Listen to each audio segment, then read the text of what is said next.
Seluruh pelaku pengeroyokan yang menyebabkan tewasnya Arjuna Tamaraya di Masjid Agung Sibolga akhirnya berhasil diringkus aparat kepolisian. Dalam waktu kurang dari 3 hari setelah kejadian, tim gabungan Polres Sibolga berhasil menangkap 5 orang pelaku yang terlibat dalam aksi brutal tersebut. Kapolres Sibolga melalui Kasat Reskrim AKP Rustam Silaban mengungkapkan 2 pelaku pertama berinisial ZPA dan HBK ditangkap tidak lama setelah peristiwa tragis itu terjadi. 3 pelaku lain yakni SSJ, REC, dan CLI kemudian berhasil diamankan di wilayah Sibolga dan sekitarnya. Penangkapan tersebut diumumkan secara resmi dalam konferensi pers di Mapolres Sibolga pada Senin 3 November.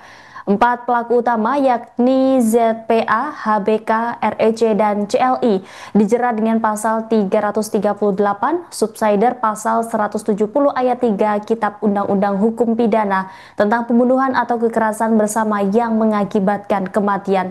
Ancaman hukuman maksimal bagi mereka adalah 15 tahun penjara. Sementara itu, 1 pelaku lain berinisial SSJ dikenakan pasal 365 ayat 3 KUHP tentang pencurian dengan kekerasan yang menyebabkan korban meninggal dunia. Pihak polisian juga sudah mengamankan sejumlah barang bukti, mulai dari rekaman CCTV dari Masjid Agung, kemudian pakaian korban, sebuah kelapa yang digunakan pelaku, topi hitam bertuliskan Brooklyn, New York, kemudian tas hitam, serta ember plastik hitam.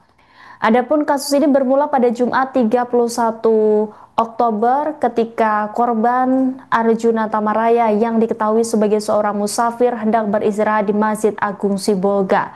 Namun kehadirannya ditolak oleh para pelaku yang kemudian melakukan pengeroyokan hingga korban meninggal di tempat kejadian. Aksi perbuatan kelima pelaku terhadap Arjuna sempat rekam CCTV dan beredar di media sosial. Kepergian Arjuna meninggalkan duka yang mendalam bagi keluarga.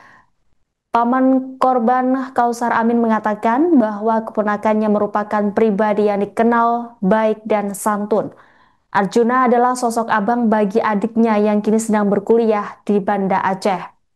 Korban sendiri merupakan anak yatim, ibunya kini menetap di Simelu. Arjuna sendiri merupakan anak kedua dari 4 bersaudara. Ia memiliki 3 saudari yang mana 2 diantaranya berada di Banda Aceh sedang menempuh pendidikan.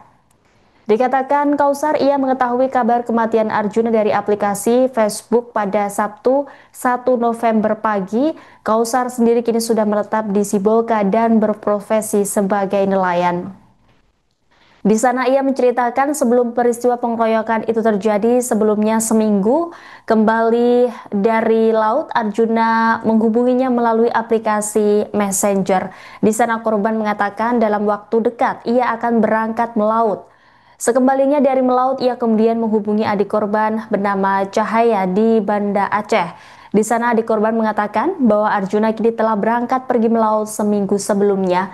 Namun 3 hari setelah ia mendapat kabar bahwa korban sudah pergi melaut, dirinya mendapat informasi bahwa warga Simelu menjadi korban pengeroyokan di Sibolga. Kapolres Sibolga AKBP Edi Inganta menyampaikan belasungkawa atas meninggalnya korban dan berjanji mengawal proses hukum hingga tuntas.